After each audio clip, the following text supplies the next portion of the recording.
Meu nome é Padre Rodrigo Ferreira de Almeida. Fui confessor e diretor espiritual na Diocese de Milão durante 23 anos. Ouvi mais de 19.000 confissões ao longo da minha vida sacerdotal. Digo isso não por vaidade, mas porque você precisa entender quem sou antes de entender o que estou prestes a contar. Sou um homem de arquivos. Sou um homem que acredita em evidências verificáveis. Passei décadas ouvindo os segredos mais profundos de seres humanos de todos os tipos: cientistas, criminosos, mães, assassinos, crianças, e aprendi que a maioria das experiências místicas que as pessoas relatam tem uma explicação racional quando você consegue ver o quadro completo. Não era cético por arrogância, era cético por treinamento. O que Carlo Acutis me disse naquela tarde de setembro de 2003 não foi dito em confissão. Foi dito depois, com os olhos abertos, com aquela voz de menino de 12 anos que ainda oscilava entre o agudo da infância e o grave que estava começando a vir. E o que ele me disse, combinado com o envelope que guardou no meu missal naquela mesma semana e que eu carreguei fechado por 18 anos, destruiu todas as categorias que eu havia construído ao longo de 40 anos para separar o possível do impossível. Caí de joelhos num hospital, não em Monza, não na noite de outubro de 2006 em que Carlo morreu, em outro hospital, num outro país, 18 anos depois, no andar 7, no leito 3, exatamente onde e quando Carlo havia escrito que eu estaria. 18 anos fiquei calado. Esta noite conto tudo. Entrei para o seminário aos 18 anos em 1987, depois de 5 anos como estudante de filosofia na Universidade de Bolonha. Não era um homem de visões, era um homem de argumentos. Minha relação com a fé era intelectual, estruturada, às vezes fria como mármore de altar. Rezava o ofício divino como quem cumpre um protocolo necessário. Celebrava a missa como quem executa um rito antigo e sagrado, sim, mas cuja sacralidade eu experimentava mais com a cabeça do que com o coração. Em casa, no único quarto que ocupava na casa paroquial de Santa Maria de Loreto, em Milão, havia exatamente 247 livros de teologia e filosofia, todos catalogados por tema e data de aquisição. Eu os havia contado numa noite de insônia no inverno de 1999. Era o tipo de padre que eu era. Um detalhe doméstico. Guardava bolacha de água e sal na gaveta da escrivaninha para comer enquanto lia à noite. Era o único vício que me permitia. O chamado para conhecer Carlo veio por telefone, numa segunda-feira de agosto de 2003. A secretária da paróquia de Sant'Angelo, no bairro Nobre da zona norte de Milão. A família Acutis havia se mudado para a cidade e estava pedindo um confessor estável para o filho mais novo. 12 anos. O pai era executivo. A mãe havia mencionado que o menino comungava diariamente desde os 7 anos. Mas havia um detalhe que me fez pausar. A secretária disse: a mãe pediu especificamente um padre que não fosse sentimental. Não sei por que aquilo ficou na minha memória com tanta nitidez, mas ficou. Cheguei à paróquia de Sant'Angelo numa tarde de setembro de 2003, às 15 horas e 48 minutos. Eu sei o horário porque anotei na minha agenda. Era um hábito compulsivo. Anotar tudo: a data, a hora, a temperatura exterior, o número de pessoas presentes. Carlo estava sentado num banco do corredor lateral da sacristia quando entrei. Usava uma camiseta azul desbotada com o logo de um videogame que eu não reconhecia, calça jeans e tênis sem cadarço. Tinha um livro no colo, mas não estava lendo. Estava olhando para o altar maior com uma atenção que me pareceu estranha para um menino de 12 anos. Não era devoção performática, era concentração pura, como um engenheiro olha para uma estrutura que está analisando. Ficamos 22 minutos no confessionário. Não posso revelar nada do que foi dito ali, e não revelarei nunca, mas posso dizer que quando Carlos saiu do confessionário, voltou sozinho ao banco, ficou ajoelhado por exatamente 14 minutos, olhei o relógio, o hábito, e depois se levantou, veio até mim com aquela caminhada ligeira de adolescente e disse: Padre Rodrigo, posso lhe dizer uma coisa? Não é de confissão. Respondi que sim, e foi aí que tudo começou. O que Carlo me disse naquele primeiro encontro plantou 3 perguntas que não me abandonaram desde então. Primeira, o que ele sabia que eu não sabia. Segunda, o que estava dentro do envelope que me entregaria semanas depois, fechado dentro do meu missal por 18 anos. Terceira, por que, de todas as pessoas no mundo, ele havia escolhido me dizer aquilo a mim, num corredor de sacristia em Milão, numa tarde comum de setembro? As respostas para as 3 chegaram ao mesmo tempo, no andar 7 de um hospital em São Paulo, numa manhã de março de 2021. Nas 4 semanas após nossa primeira confissão, encontrei Carlo mais 3 vezes para a direção espiritual. Era um exercício incomum com um menino de 12 anos. Mas Carlo não era um menino comum em nenhuma dimensão que eu conseguisse medir. Nessas sessões, ele me falava sobre os milagres eucarísticos com uma precisão que, em 40 anos de formação teológica e filosófica, eu raramente havia encontrado em adultos. Não era entusiasmo ingênuo, era metodologia. Carlos sabia as datas dos milagres, os locais, os resultados das análises histológicas de tecido realizadas por laboratórios independentes em diferentes países. Me disse que havia documentado 146 casos verificados até aquele momento e que estava construindo um site para organizar tudo de forma que qualquer pessoa com acesso à internet pudesse consultar, incluindo os laudos originais, incluindo as fotografias das hóstias, incluindo os nomes dos cientistas responsáveis pelas análises. Na semana após a segunda sessão com Carlo, fui à biblioteca da diocese e passei 3 tardes verificando alguns dos casos que ele havia mencionado.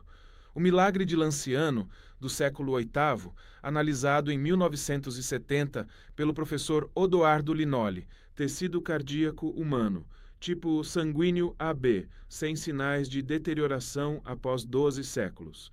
O milagre de Buenos Aires, de 1996, análise do Dr. Ricardo Castagnon Gomes, indicando tecido do ventrículo esquerdo do coração, tecido inflamado, genoma humano completo. Os dados conferiam, cada um deles.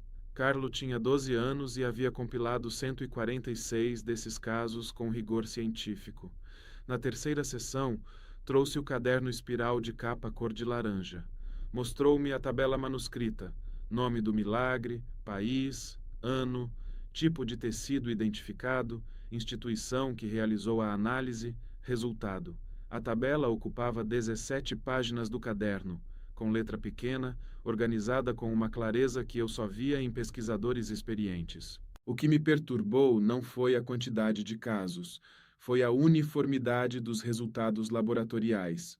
Os tecidos identificados nos diferentes milagres eucarísticos, em Lanciano, em Buenos Aires, em Tistla, no México, em Sokolka, na Polônia, mostravam todos o mesmo padrão: tecido miocárdico humano, tipo AB, em estado de sofrimento intenso no momento da análise, sem decomposição. 4 países diferentes, 4 séculos diferentes, 4 laboratórios independentes, mesmo resultado. Perguntei a Carlo o que ele achava que aquilo significava. Ele não respondeu imediatamente. Ficou um momento com o caderno fechado nas mãos, olhando para a mesa da sacristia. Depois disse: "Eu acho que significa que cada missa é a mesma missa, Padre Rodrigo. Que não são milhões de missas separadas. É uma só, acontecendo ao mesmo tempo em todo lugar. E em cada uma delas ele está lá, inteiro, do mesmo jeito que estava em Lanciano no século VIII. 12 anos." Aquela resposta. Fiquei em silêncio por um momento mais longo do que deveria. Depois disse que era uma interpretação interessante. Era o melhor que consegui articular naquele momento. Foi nessa mesma sessão que o professor Marco Biffi, da Universidade de Milão, entrou por engano na sacristia procurando o pároco. Viu o caderno de Carlo aberto sobre a mesa. Parou. Ficou olhando por alguns segundos para as tabelas. Depois olhou para Carlo, depois para mim. "Quem fez isso?" ele perguntou. Disse que havia sido o menino à minha frente. Bife olhou para Carlo por um longo momento. Depois disse apenas: "Posso fotografar algumas dessas páginas?" Carlo consentiu. Bife tirou fotografias de 3 páginas do caderno com a câmera do celular, fez um aceno de cabeça e saiu sem dizer mais nada. 3 semanas depois, Bife me ligou.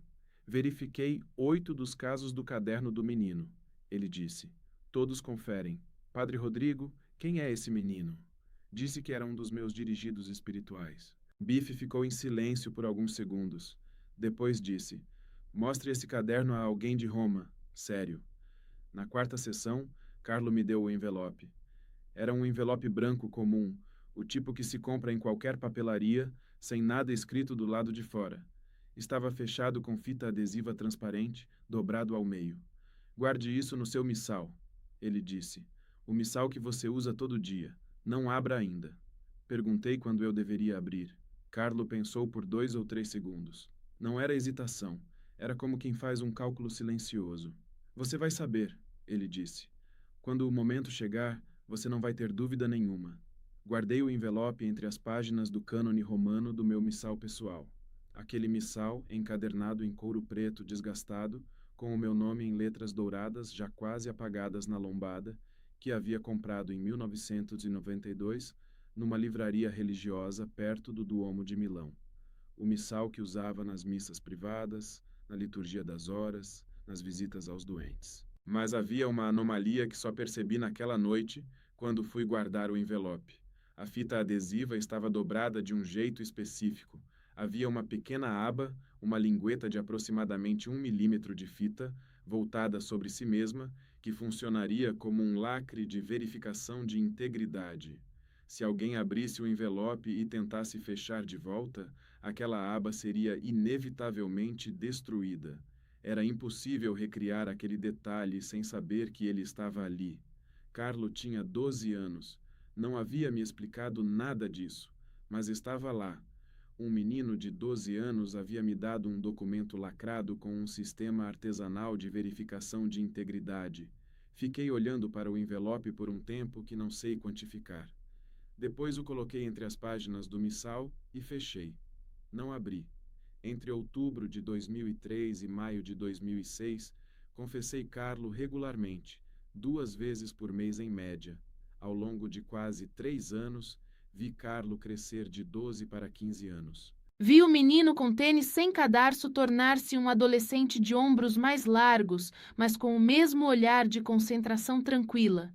Vi o site dos milagres eucarísticos ser construído, testado, expandido, publicado.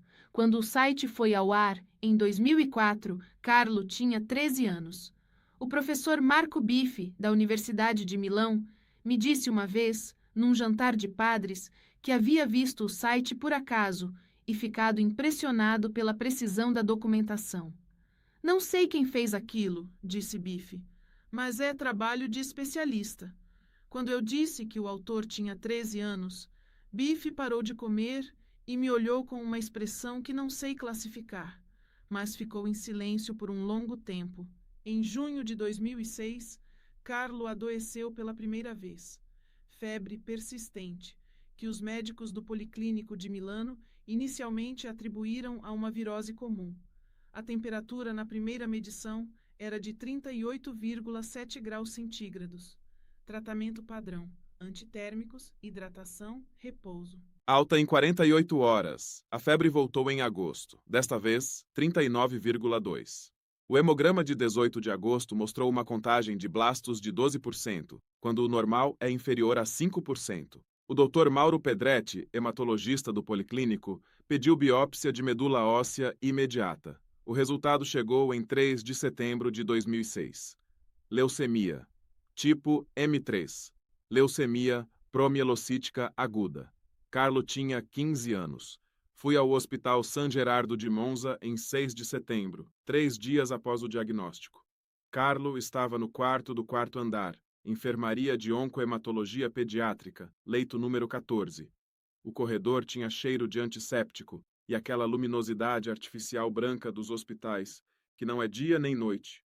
Havia 3 outros leitos no quarto, 2 ocupados. Um menino de uns 8 anos dormindo, a mãe sentada ao lado. Um adolescente mais velho, fone de ouvido, olhando o teto. Carlo havia iniciado o protocolo AIDA, ácido altrans-retinóico combinado com trióxido de arsênio, que era o tratamento padrão para a leucemia M3. O Dr. Pedretti me explicou no corredor que a M3 tinha taxas de remissão relativamente favoráveis, entre 72% e 85% nos centros de excelência. Há motivo para esperança, ele disse, com a seriedade cuidadosa de quem aprendeu que esperança não é promessa. Carlo estava deitado com o soro no braço esquerdo, o laptop aberto na bandeja do leito. Estava atualizando o site. Quando entrei, fechou o computador, me olhou e disse simplesmente: Padre Rodrigo, que bom que veio. Ficamos juntos por 2 horas. Conversamos sobre muita coisa. Sobre a missa que Carlo ainda pedia para acompanhar pela transmissão do hospital quando não podia ir à capela. Sobre os milagres eucarísticos que continuava pesquisando mesmo internado, usando apenas o laptop e a conexão Wi-Fi. Sobre a exposição itinerante que havia chegado a outros países da Europa e que Carlo monitorava de longe, respondendo às dúvidas das pessoas que organizavam os eventos. Rezamos. Fiz o que os padres fazem, mas havia algo diferente naquele quarto. Uma qualidade de silêncio que não era a ausência de som. O monitor cardíaco marcava 73 batimentos por minuto. A bomba do soro fazia seu clique rítmico a cada 60 segundos. Lá fora, no corredor, conversas dos enfermeiros. Era um silêncio interno, como se aquele espaço tivesse uma gravidade diferente. 32 anos de sacerdócio me haviam ensinado a desconfiar dessas percepções. Mas aquele quarto era diferente, e eu não estava conseguindo ignorar. Antes de sair, Carlo me perguntou se o envelope ainda estava no missal. Disse que sim. Não é hora ainda, ele disse. Saía às 8h17 da noite. A temperatura exterior, segundo o termômetro na entrada principal do San Gerardo, era de 12,4 graus centígrados. Anotei no meu diário naquela noite. 4º andar, leito 14, Carlo lúcido, 12,4 graus na saída. Mas aqui está o que preciso dizer antes de continuar. Aquela noite, no caminho de volta para Milão, aconteceu algo que nunca contei para ninguém. O trem de Monza até Milão Central leva 16 minutos. Eu estava sentado sozinho num vagão quase vazio, o breviário fechado sobre os joelhos, olhando pela janela o escuro da periferia iluminada pelo reflexo das luzes urbanas, e de repente tive a convicção absoluta, não como intuição vaga, mas como certeza concreta, de que Carlo não sobreviveria. Não era lógica médica. O Dr. Pedretti havia dito que havia motivo para a esperança. Era outra coisa. Era como quando você chega a uma janela e a paisagem do outro lado é diferente do que esperava. Fechei os olhos. Rezei todo o Salmo 121 de memória. Quando abri os olhos, a certeza ainda estava lá. Cheguei em casa às 10h12 da noite. Coloquei o missal sobre a mesa. Olhei para ele por um momento. Depois abri o breviário e recitei as vésperas como todos os dias. O envelope estava lá dentro, fechado, esperando. Voltei ao San Gerardo em 8 de outubro. O estado havia piorado de forma que o Dr. Pedretti descreveu como clinicamente inesperada. O protocolo AIDA não estava respondendo como esperado. A contagem de blastos havia subido para 47% em 3 semanas. O modelo de progressão esperado para esse protocolo indicava uma queda para a faixa de 8% a 15%. Eram 3 semanas de tratamento. Os números iam na direção completamente oposta. O Dr. Pedretti estava visivelmente perturbado quando me recebeu. É uma progressão atípica, disse ele. A velocidade não corresponde a nenhum padrão que eu conheça para o tipo M3. Carlo havia desenvolvido coagulação intravascular disseminada nos últimos dias. Os parâmetros eram graves, tempo de protrombina de 18,3 segundos. O normal é entre 11 e 13, e fibrinogênio em 82 mg por decilitro, muito abaixo do mínimo aceitável de 200. O sangue de Carlo havia deixado de coagular adequadamente. O Dr. Pedretti chamou essa complicação de a parte mais traiçoeira da M3. Entrei no quarto. Carlo estava mais fraco do que 10 dias antes, o rosto mais pálido, os olhos com as marcas escuras que a privação de sono e a medicação pesada deixam, mas ainda acordado, ainda com aquele olhar específico. Padre Rodrigo, ele disse, eu quero oferecer tudo isso para o Papa e para a Igreja. Fiz a unção dos enfermos. Foi um sacramento longo, cuidadoso. Carlo respondia a cada parte com clareza e precisão. A medicação era pesada. Eu havia visto outros pacientes em condição semelhante perderem o fio do rito. Carlo não perdeu nenhuma palavra. No final, quando eu estava guardando os santos óleos na bolsa de couro, Carlo me disse algo, com os olhos abertos, com a voz rouca, mas controlada. Não era confissão, era uma declaração direta, feita com a mesma precisão com que Carlo fazia tudo. Ele me disse onde eu estaria quando fosse hora de abrir o envelope. Não vou repetir aqui as palavras exatas, não porque sejam segredo de confissão, não eram, mas porque o peso daquelas palavras só se torna completamente compreensível quando colocado ao lado do que aconteceu 18 anos depois. E preciso chegar lá pela ordem certa. Carlo morreu em 12 de outubro de 2006, às 6h45 da manhã, no quarto andar do Hospital San Gerardo de Monza, leito número 14. Tinha 15 anos, 5 meses e 9 dias. Fui ao velório. Fui ao funeral. Voltei para Milão. Guardei o missal com o envelope na mesinha de cabeceira. Continuei minha vida de padre. O envelope ficou ali por 18 anos. O que aconteceu nos anos seguintes não foi uma investigação que eu havia planejado. Foi algo que aconteceu por conta própria, como quando uma palavra fica na ponta da língua e você não consegue deixar de tentar lembrá-la. Em 2007, a postulação da causa de beatificação de Carlo Acutis me contactou pedindo testemunhos de pessoas que o haviam conhecido diretamente. Escrevi um depoimento de 4 páginas, cuidadoso, que narrava o Carlo que eu havia conhecido, o estudante de informática, o documentarista dos milagres eucarísticos, o jovem que comungava diariamente. Não mencionei o envelope, não sabia ainda o que estava dentro, não sabia se devia.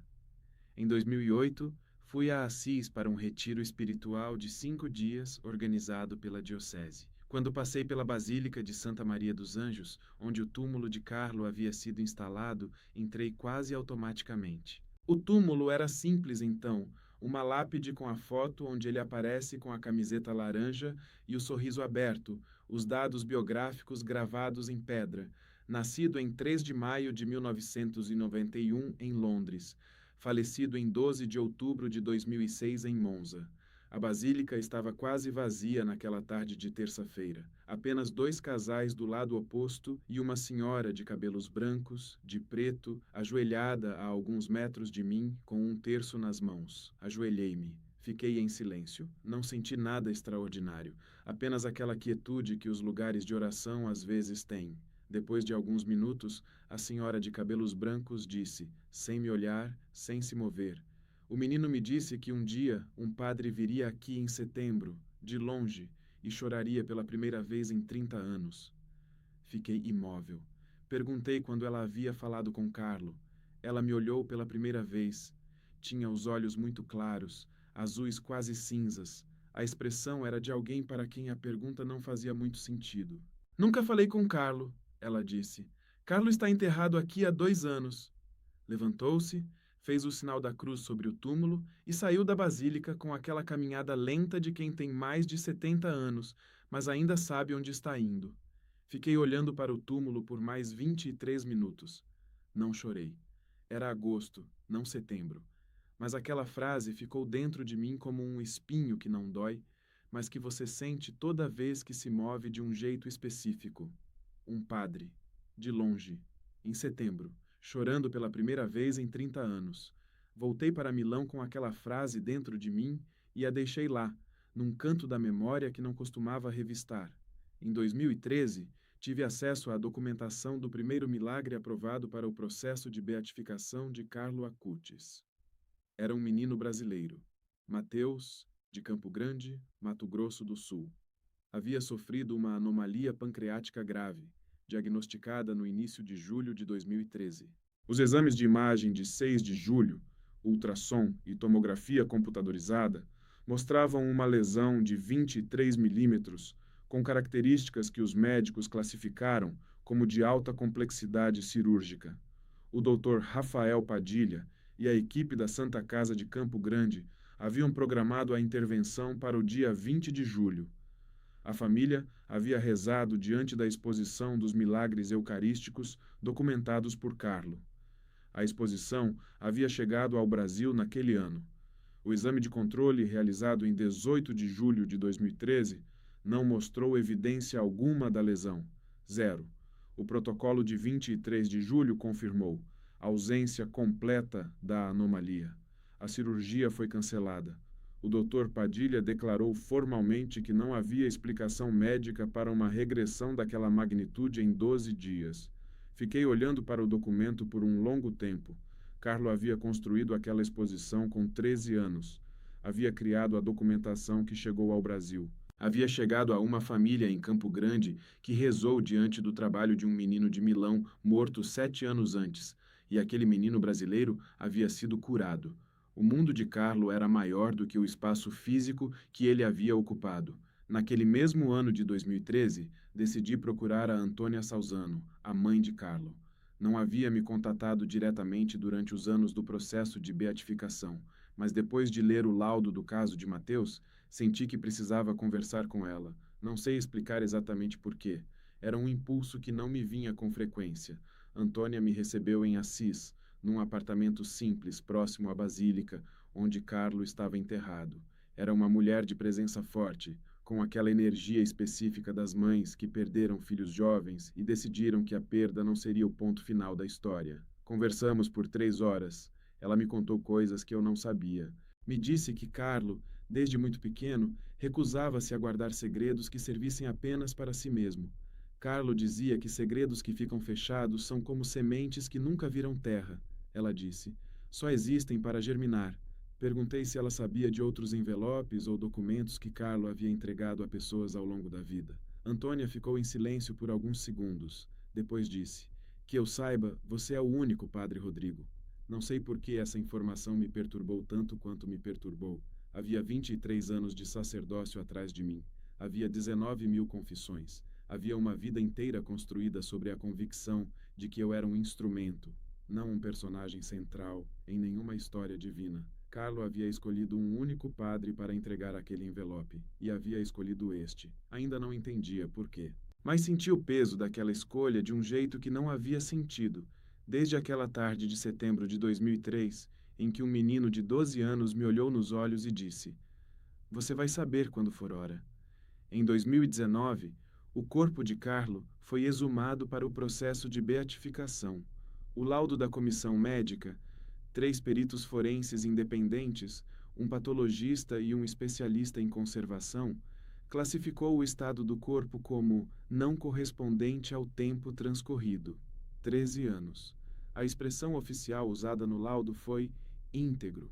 Os especialistas indicaram ausência de decomposição compatível com o período e as condições de inumação. A professora Marta Sorrentino, uma das peritas forenses da comissão, publicou um artigo técnico sobre a exumação na Revista Italiana de Medicina Legal em março de 2020. Não mencionava Carlo pelo nome. O protocolo de beatificação exige confidencialidade até a confirmação papal, mas descrevia o caso como anomalia de preservação sem precedente documentado em condições de sepultura padrão para o período de 13 anos. A temperatura do túmulo havia variado entre 6 e 18 graus centígrados ao longo dos 13 anos, com umidade relativa média de 68%.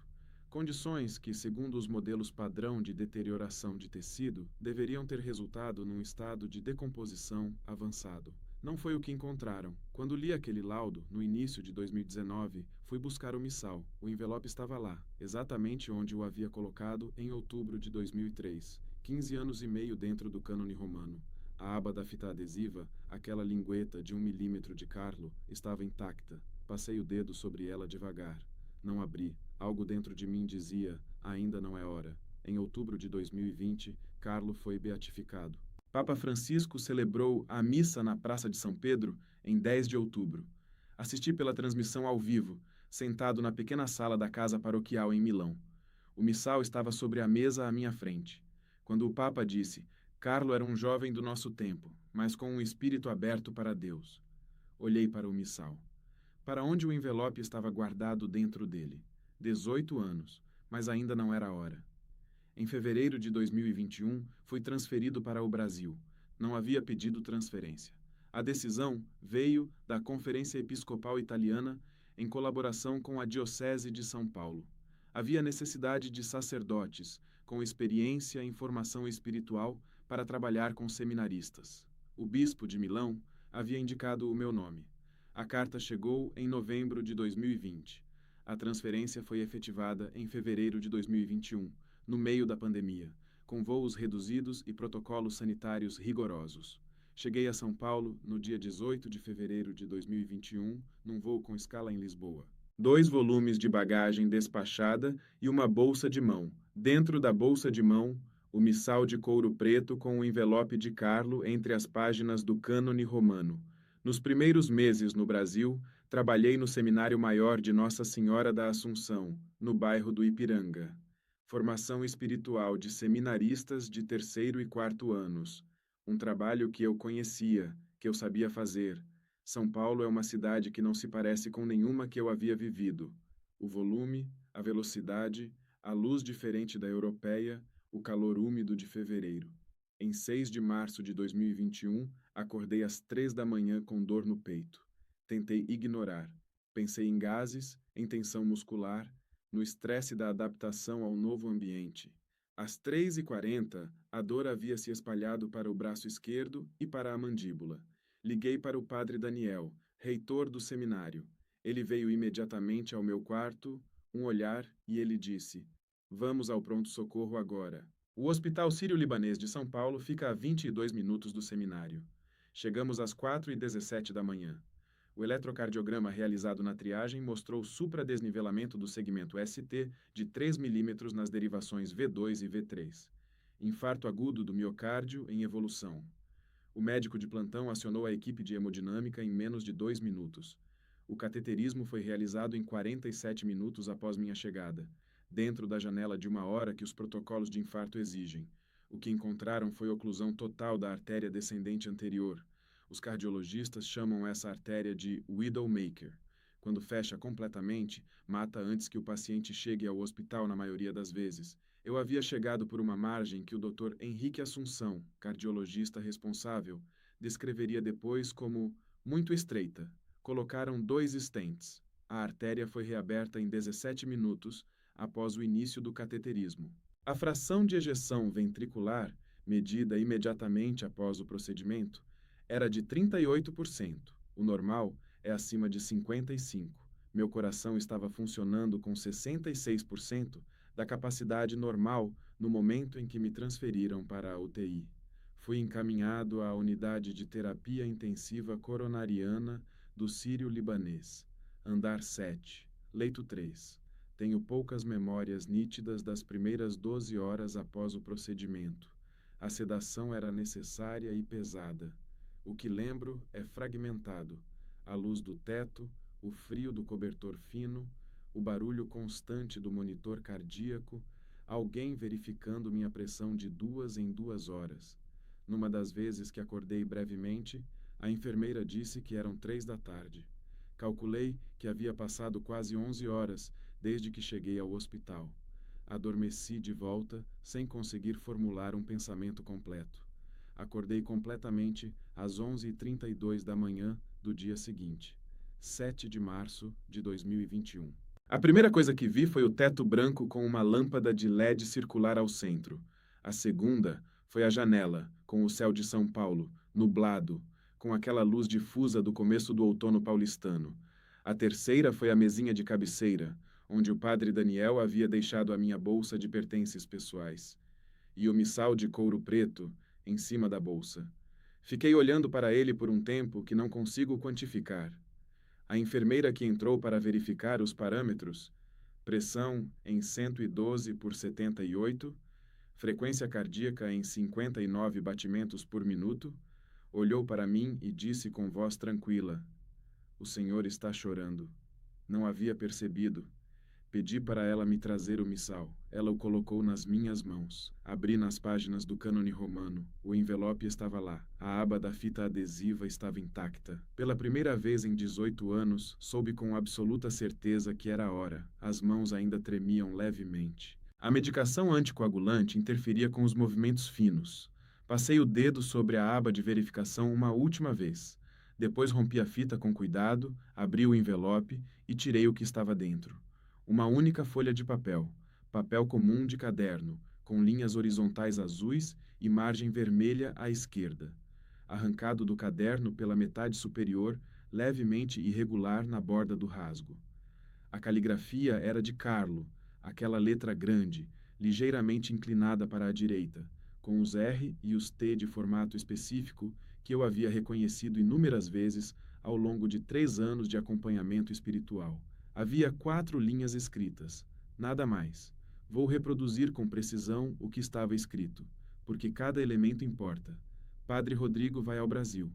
Vai ficar doente no coração. Quando acordar no hospital, vai saber que é hora de abrir. No andar 7, no quarto 3, Carlo está com ele. 4 linhas, escritas em outubro de 2003, por um menino de 12 anos. Andar 7, quarto 3. Eu estava no andar 7, no leito 3. Fiquei olhando para o papel durante um tempo que não sei medir. O monitor cardíaco ao meu lado marcava 56 batimentos por minuto. A pressão havia caído para 108 por 72. A enfermeira foi buscar o médico de plantão.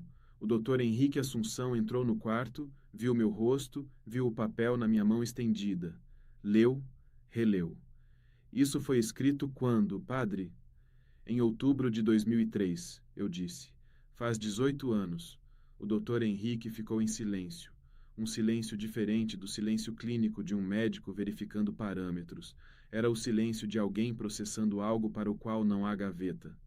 Posso fotografar isso para o prontuário? Ele disse. Disse que sim. Ele fotografou com o celular do hospital. Devolveu o papel com cuidado à minha mão. E então, pela primeira vez em 34 anos de sacerdócio, eu chorei de verdade. Não o choro contido que os padres aprendem a exercer nos enterros, nos hospitais, nas sacristias. O outro tipo.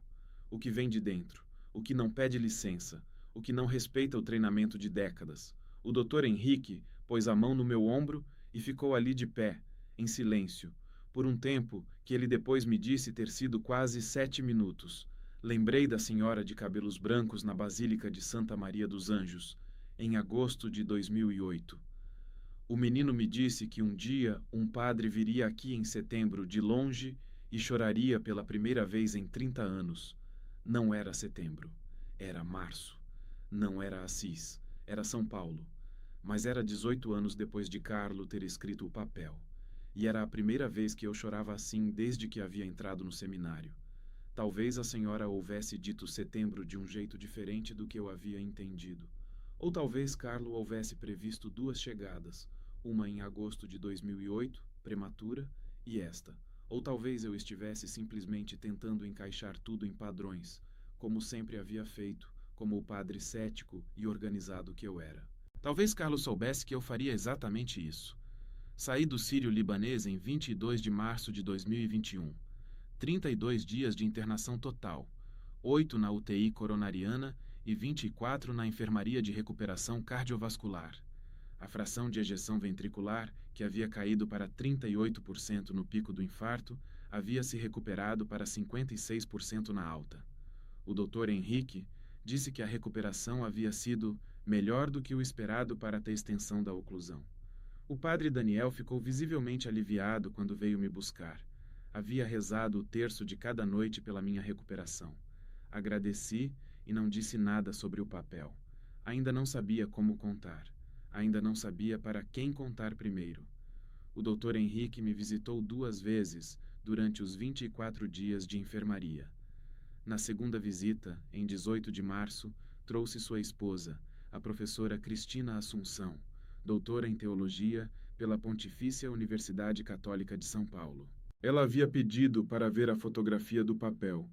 A professora Cristina me fez perguntas precisas. Quando eu havia recebido o envelope, onde havia guardado, se alguém além de mim tinha tido acesso ao missal nos 18 anos intermediários, se eu havia mencionado o conteúdo do envelope para alguém antes de abrir. Respondi a tudo com a mesma precisão, Com que documento qualquer coisa? Não, ninguém havia tido acesso ao missal. Não, eu nunca havia mencionado o envelope para ninguém. A aba de verificação havia estado intacta até o momento em que a rompi no leito 3 do andar 7.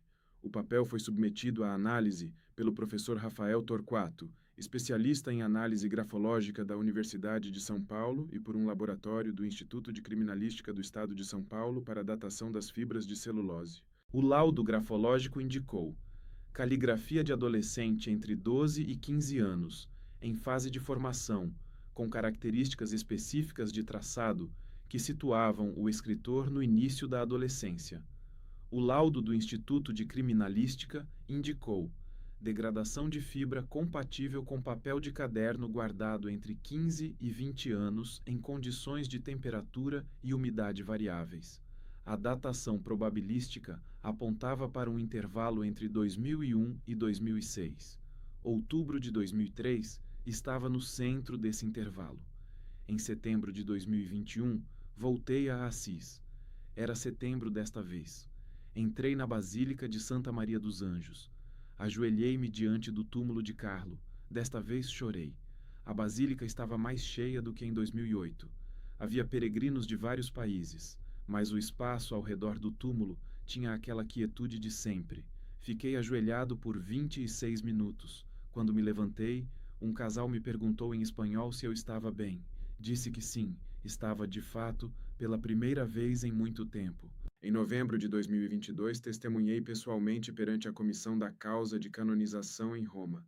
Apresentei o envelope, o papel, o laudo grafológico, o laudo do Instituto de Criminalística, a fotografia tirada pelo Dr. Henrique no dia em que abriu o envelope, o prontuário do sírio-libanês com a anotação da data, do andar e do número do leito, e uma declaração notarial atestando que a aba de verificação havia sido intacta até o momento da abertura.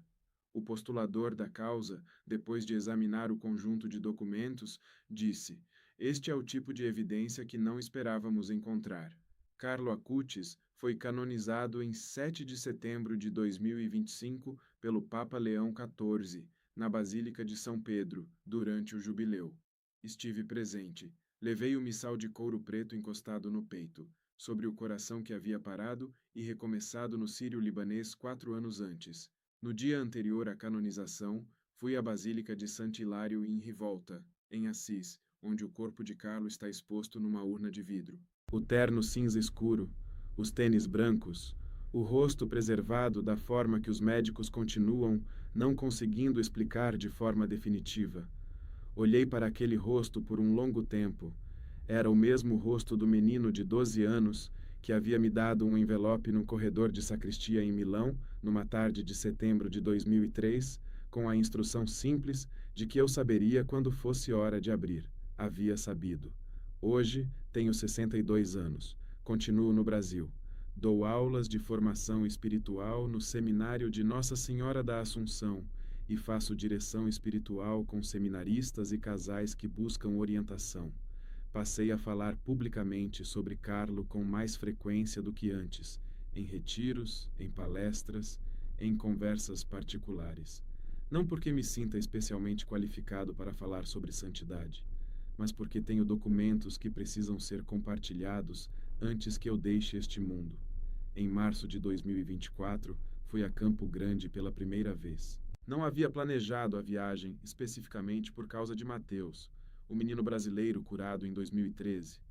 Mas quando cheguei à cidade, a convite de um seminário para uma palestra sobre Carlo Acutis, a família de Mateus estava presente na plateia. Ele tinha 22 anos agora. Estava estudando medicina. Queria ser médico. Antes da palestra, conversamos por 40 minutos numa sala de espera. Mateus era alto, calmo, com uma seriedade tranquila que me lembrou de alguém. Disse que havia acompanhado o processo de beatificação e canonização de Carlo desde os primeiros anos de adolescência. Carlo tinha a minha idade quando morreu, ele disse, e eu tenho a minha vida por causa dele. Não soube o que dizer durante alguns segundos. Depois disse apenas: Carlo era assim. Ele se importava com pessoas que nunca havia conhecido. Mateus concordou e acrescentou uma coisa que não esperava ouvir. A minha mãe me disse uma vez que, quando estava rezando diante da exposição, antes da minha cura, ela sentiu que alguém estava rezando junto com ela. Não sabe quem, mas não estava sozinha. Não sei se Carlos sabia da cura de Mateus quando me entregou o envelope em outubro de 2003. Não tenho nenhum documento com essa previsão, mas não me surpreenderia. Às vezes me pergunto o que Carlos sabia naquela tarde de outubro de 2003. Sabia que eu iria ao Brasil, algo que eu mesmo não saberia por 17 anos. Sabia que ficaria doente do coração. Sabia o andar e o número do leito. Escreveu tudo num papel de caderno, fechou num envelope com um sistema de verificação de integridade artesanal. Me entregou com aquela tranquilidade específica que eu nunca soube nomear com precisão durante 18 anos. Não era indiferença, era outra coisa. A tranquilidade de quem conhece o mapa antes de começar a viagem. Todos nascem como originais, mas muitos morrem como fotocópias. Carlo me dizia essa frase. Ouvi da boca dele pelo menos 4 vezes ao longo dos 3 anos em que o acompanhei. Nunca entendi completamente o que queria dizer. Agora entendo um pouco mais. Carlo viveu seus 15 anos de um jeito que não era cópia de ninguém. Não seguia o roteiro que o mundo preparava para um jovem da sua geração, da sua condição social, do seu tempo. E o rastro que deixou, nos 160 milagres eucarísticos documentados, no menino brasileiro curado em Campo Grande em 2013, na senhora de cabelos brancos da Basílica de Assis, no papel de caderno que ficou 18 anos dentro do meu missal, é o rastro de alguém que sabia quem era enquanto o mundo ainda estava descobrindo. Na noite de 12 de outubro de 2006, quando estava guardando os santos óleos no quarto 14 do Hospital San Gerardo, Carlo me disse as últimas palavras que me disse nesta vida. Me disse onde eu estaria quando fosse hora de abrir o envelope. E acrescentou, com aquela voz rouca da medicação e dos 15 anos que não chegaria a completar 16, Padre Rodrigo, quando você chorar pela primeira vez, vai ser porque finalmente entendeu que a Eucaristia é a minha autoestrada para o céu, não o destino, a autoestrada. O destino é mais bonito do que você consegue imaginar agora. Chorei pela primeira vez no leito 3 do andar 7 do Sírio-Libanês, com 56 batimentos por minuto, um papel de 18 anos nas mãos e o Dr. Henrique de pé ao meu lado, em silêncio. Carlo estava certo sobre tudo: o país, o hospital, o andar, o leito, a hora. E, 18 anos depois de ouvir aquela frase da boca de um menino de 15 anos morrendo de leucemia, estou começando a acreditar que ele estava certo também sobre o destino. Se este testemunho tocou você tanto quanto tocou a minha vida, peço que se inscreva no canal e compartilhe este vídeo com alguém que precise ouvi-lo. As pegadas do céu estão em toda parte. Basta saber olhar.